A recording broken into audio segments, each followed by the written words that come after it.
मेघा, देखो कौन आया है, तुम्हारा पति। अरे ये तो मेरी बेटी की आवाज है। अरे यार कितना टाइम लोगी, कहाँ हो जाने मन।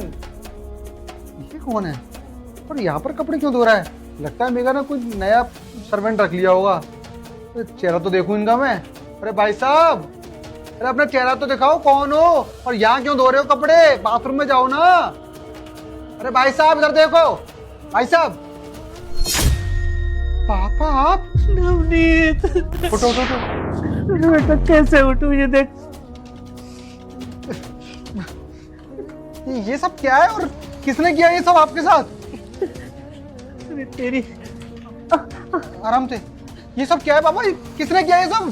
तेरी बहू ने बेटा, जब तू नहीं रहता मुझसे ऐसे काम करवाती है, घर का पोंछा ये सारे कपड़े धोना, फिर खाना बनाना, और मैं खाना मांगता हूँ ना तो ऐसे ही बांध के मेरे से पहले काम कराती है, फिर पूरे दिन काम करने के बाद रात को 2 रोटी मिलती है। बेटा मुझे बचा ले, बेटा मुझे बचा ले। पापा आप रोइए मत, तुझे छोड़ूंगा नहीं मैं।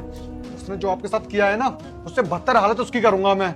अरे मुझे तो ये समझ में नहीं आ रहा कि इतना गिर कैसे गई वो तो बढ़िया हुआ कि मैं उसे बिना बताए आया। अगर बता के आता तो ये सब मेरे सामने आता ही नहीं। मेघा, मेघा। क्या है बुड्ढे? क्या हुआ? डंडा क्यों फेंक दिया? नहीं आओ सामने और मारो पिताजी को। अरे नहीं नहीं, मैं क्यों मारूंगी पापा जी को? मैं कब मारती हूँ पापा जी को? तुम कैसी अरे बात? कितनी झूठ बोलोगी। सामने रह के बुड्ढा बोल रहे हो मेरे पिताजी को और फिर बोल रही हो कि मैं क्या मार रही। बुड्ढा नहीं बोला मैंने, भुट्टा। भुट्टा तैयार है पापा जी, आपको भुट्टा रखा है। हाँ भुट्टा तो मैं दूंगा तुम्हें, ऐसे खींच के दूंगा ना तुम्हारी शकल चेंज हो जाएगी। तुम डंडा लेके आए थे, इसका मतलब तुम मेरे पिताजी को पीठ पीछे मेरे मारते होंगे यार। और ये काम करा रहे थे मेरे पिताजी से। अरे तुम्हें शर्म आनी चाहिए, शर्म। रुक जा बेटा, अगर तू भी एग्जाम में पास होना चाहता है तो हो जाएगा, लेकिन तुझे मेरा एक काम करना होगा। इस वीडियो को एक लाइक और चैनल को सब्सक्राइब करना होगा और 4 सच्चे दोस्तों को शेयर करना होगा, और जाते जाते कमेंट बॉक्स में अल्लाहू अकबर जरूर से लिखना। तो फिर वो आके मुझे मारता है। मतलब इसका कहीं चक्कर भी चल रहा है क्या? क्योंकि इसका भाई तो बहुत छोटा है और उसे तुम पहचानते भी होंगे इसके भाई को, तो चक्कर चल रहा है। समझ गया।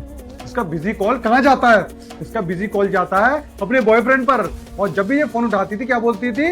तब मैं इससे पूछा करता था कि मम्मी का फोन है। और मम्मी से एक बार बात हुई थी तुम्हारे, तो उन्होंने बोला कि मुझे तो बेटा वो फोन करती नहीं है। तब मैं समझ गया था कि कुछ ना कुछ तो चक्कर है, पर मैंने वो बात इग्नोर कर दी थी। पर आज वो वाली बात क्लियर हो गई। पापा इसे छोड़ूंगा तो नहीं मैं। तेरे मम्मी पापा को भी बताऊंगा कि तू कितना गिर गई थी। तूने मेरे पापा के ऊपर हाथ उठाया और उस 2 कौड़ी के बॉयफ्रेंड से भी हाथ उठाया। सुन, तुझे तो ऐसा फंसवाऊंगा, ऐसे केस में फंसवाऊंगा, तू और तेरा बॉयफ्रेंड कभी जेल से बाहर निकल ही नहीं पाएगा।